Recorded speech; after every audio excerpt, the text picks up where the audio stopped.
dance, and English.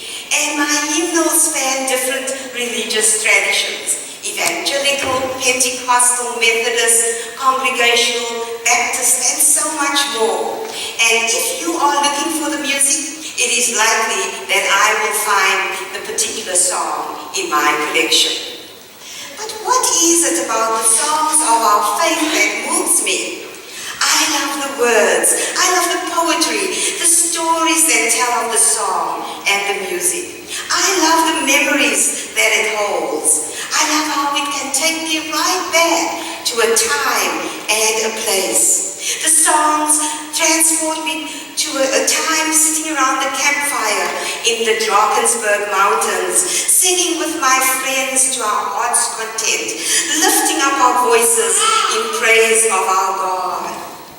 They take me back to one night so very long ago when our youth group heard that our 14-year-old friend Charlie had just died. And so after church that evening, about 50 of us descended on the home of his parents. And together we sang, and we sang, and we sang, crying as we sang the hymns and choruses of our faith as we remembered Charlie, comforting ourselves and his parents in the time of our very palpable grief. Now, my friend Martha sang like an opera singer, and what we had in common was our love for sacred music. She was the daughter of a Baptist minister raised in this country. She was the only one that I knew at the time who knew the songs that I knew so well that I had learned in South Africa. I would call her and say, "Martha, I can't remember the first line of the song, so I can't find it in my hymn book." I'd sing it to her over the telephone, and invariably she would come up with the first line. In the short months that Martha had to live, I used to go over to her house and sing to her. There came a time when her sentences no longer made sense. You see, she had a brain tumor, but when we would sing, she would hum along. I would play her favorite hymns on the keyboard, and she would motion to me that I should write it down. Write down the name of the song. She would motion to me to sing. And when I'd say, "But Martha, you know, I'm not a good singer," she gets so annoyed with me. One day I arranged for our friends to visit her, and we spent the night singing to her most beloved songs, tears rolling down our cheeks and hers. At her funeral, all the hymns that she chose for the service were the ones that I sang to her, except for one that I didn't know. And so wondering about that, the minister said to me, "That last hymn, that was the one I chose." Sometimes I wish you would go with me to church in South Africa to enjoy the singing. I love it when people sit next to me and harmonize. If I had it my way, I would have you singing and singing until the song is done, singing with feeling, singing before services to put us in the mood for worship. I'd say, pretend that you are in Africa. We'd be singing at our gatherings. Our children would be singing in Sunday school, learning the scriptures in song.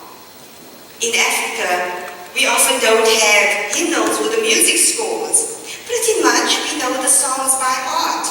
And the songs of our faith are sung to uplift our souls. When we are down, the songs encourage us. They help us to survive. They remind us from where we have come. They remind us of the greatness of our God and Savior Jesus Christ. And they bring healing to our souls. Now, not only do I have a deep love for sacred music, but I especially love the spirituals, as you will notice from the hymns chosen today. Music of liberation, music born out of struggle. One of my favorite songs is the song that we will sing at the end of the service today, and it is titled, "Lift Every Voice and Sing." Listen now to the words. Lift every voice and sing, till the earth and the heavens ring, ring with the harmonies of liberty.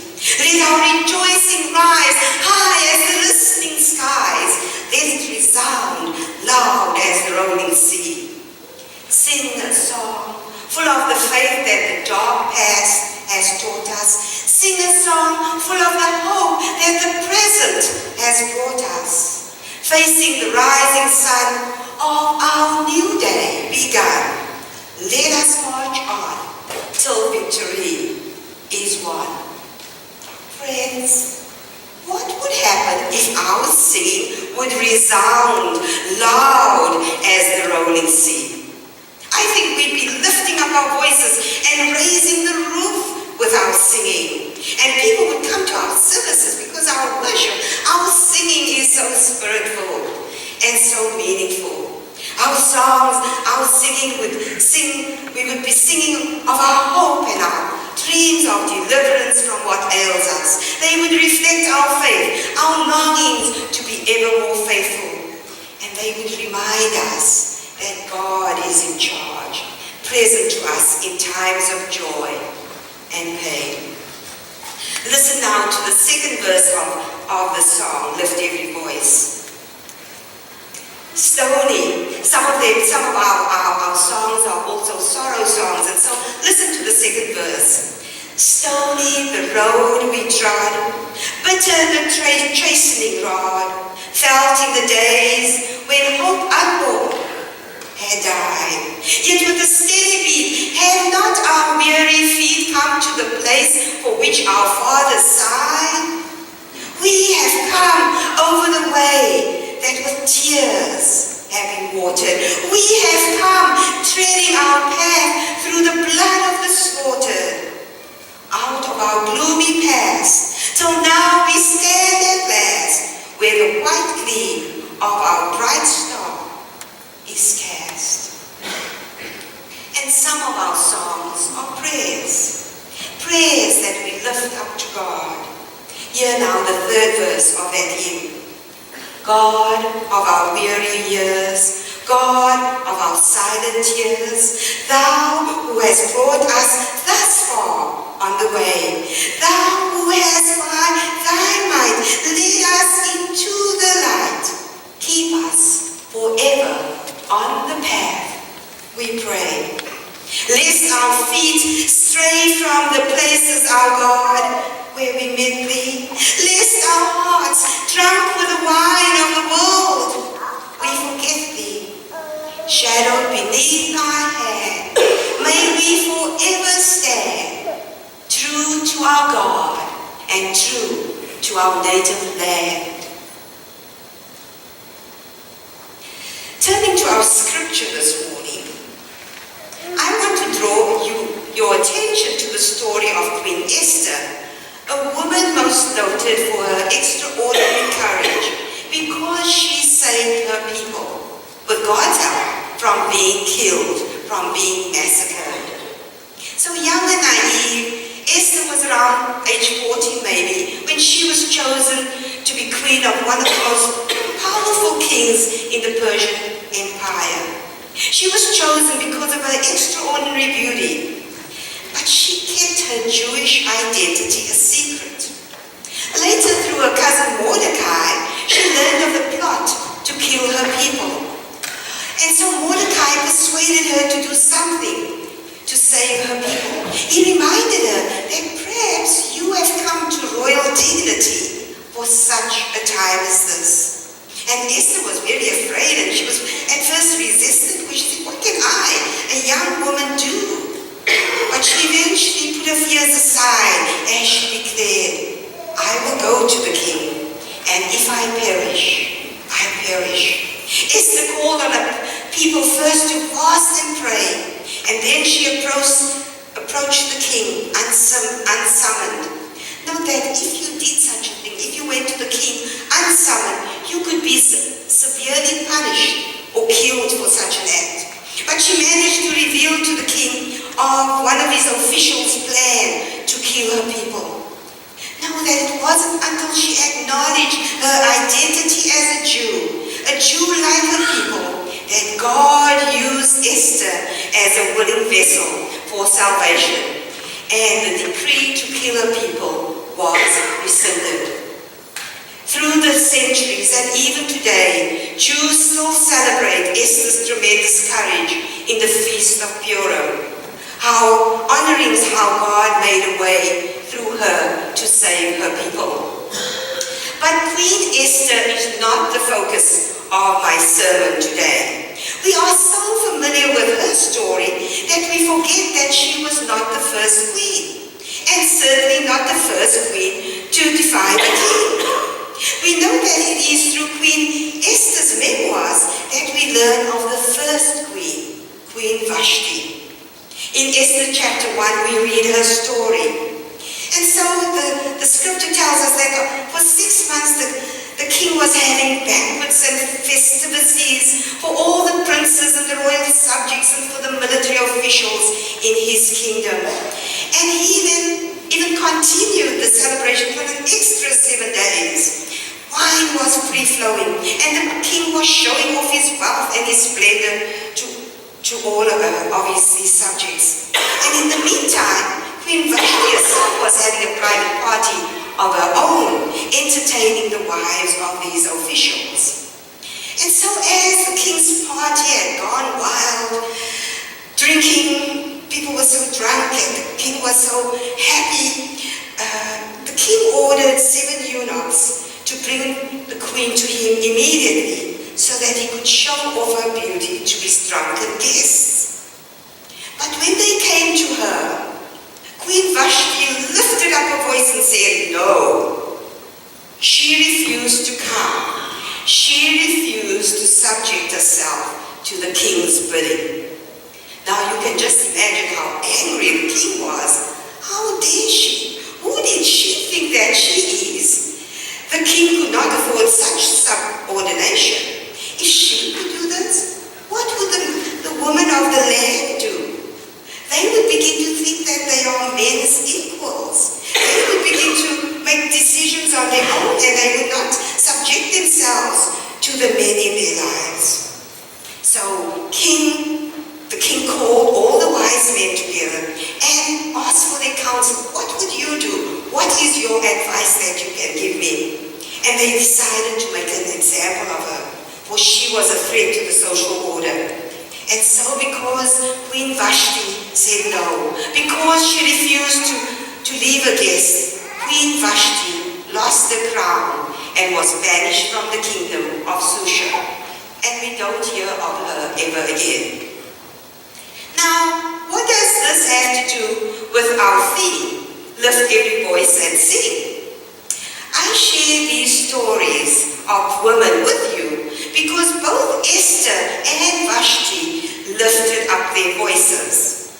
Queen Vashti said no, defying the king when summoned by him to appear before him. She refused to come. She refused to be paraded around like an object, like property to be exploited. Queen Vashti raised her voice and took ownership of her destiny, birthing herself into unknown territory, into a new future.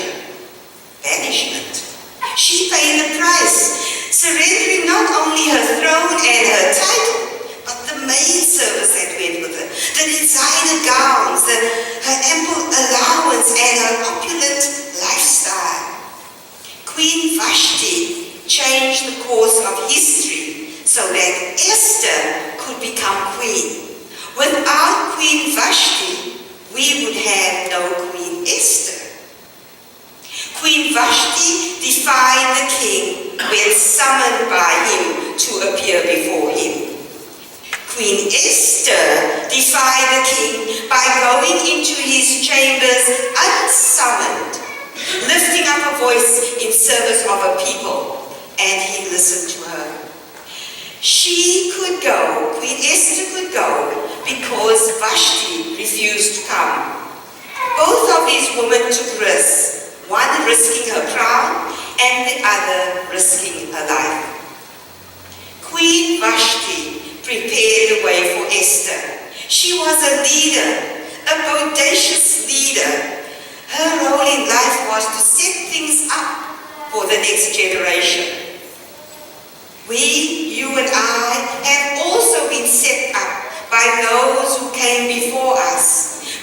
been Vashtis in our lives and in our church life, those who lifted up their voices and prepared the way. And we too are preparing the way for those yet to follow.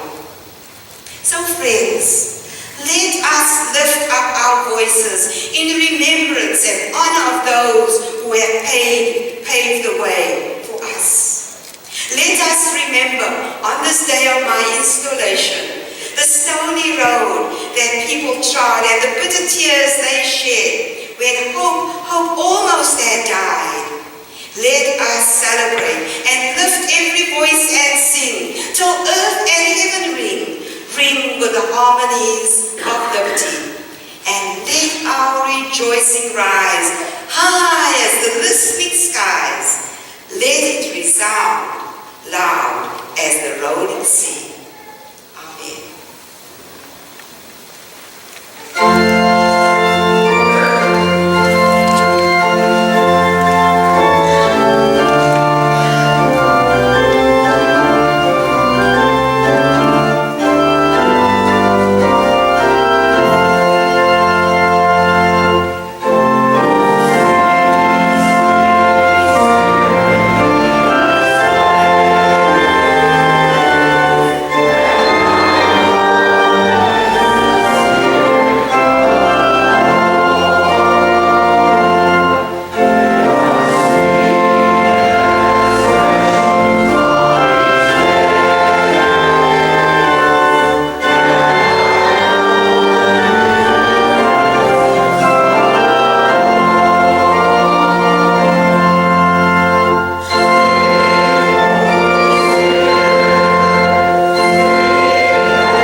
In peace, let us pray to God.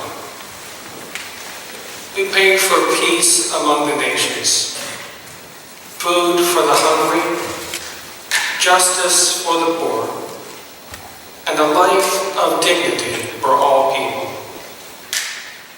We pray for new life in the church, fresh energy in mission, faithfulness in ministry, and reconciliation in the body of Christ. We pray for the welfare of this community, safe streets and homes, good schools and jobs, and the spirit of love among neighbors. We pray for the healing of all who suffer, comfort for the afflicted, hope for the despairing, and strength for those who care for them. And especially we pray for